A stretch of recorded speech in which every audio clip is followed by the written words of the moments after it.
İşte diyor. Şimdi aldık. Allah'ım. Aynen.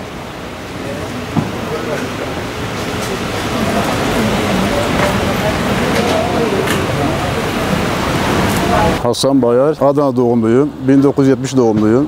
Duygularımız elbette ki yani bir Müslüman olarak mücahit kardeşlerimize destek vermek, liderlerimize özellikle başta Türkiye Cumhurbaşkanı Tayyip Erdoğan olmak üzere diğer bütün Müslüman liderlerine sesleniyorum. Kınıyorum diye yetmez. Bir an önce bir adım atmalıyız. Sıra bize gelmeden önce adımımızı atmalıyız. Mücahit kardeşlerimizin, başta Filistinli kardeşlerimiz Hamas'ın, Ezzet El-Kassam mücahitlerin bayrağını astı. Tabii ilk sırada Türkiye Cumhuriyeti bayrağını astı.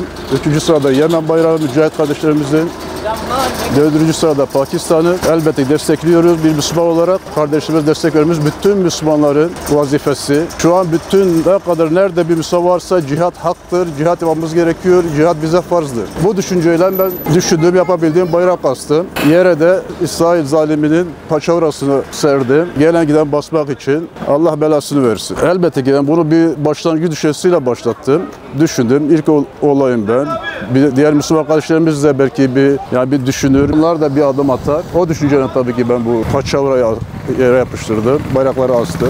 İnşallah bütün Müslüman kardeşlerimiz uyanır. Birlik olalım, beraber olalım.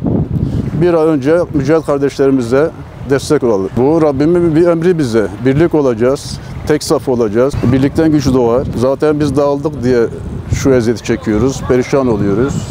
Eğer bizim birliğimiz olsa hiçbir güç bize yetmeyeceğine inanıyorum. Başta liderlerimiz olmak üzere liderlerimiz bir adım atsın. Liderler adım attı mı mümin kardeşlerimiz toplanacak. Savaşa hazırız. Ben inanıyorum ki milyonlarca kardeşlerimiz savaşa hazır. Sadece liderlerimizden bir yol arıyoruz. Rabbim bize nasip etsin inşallah.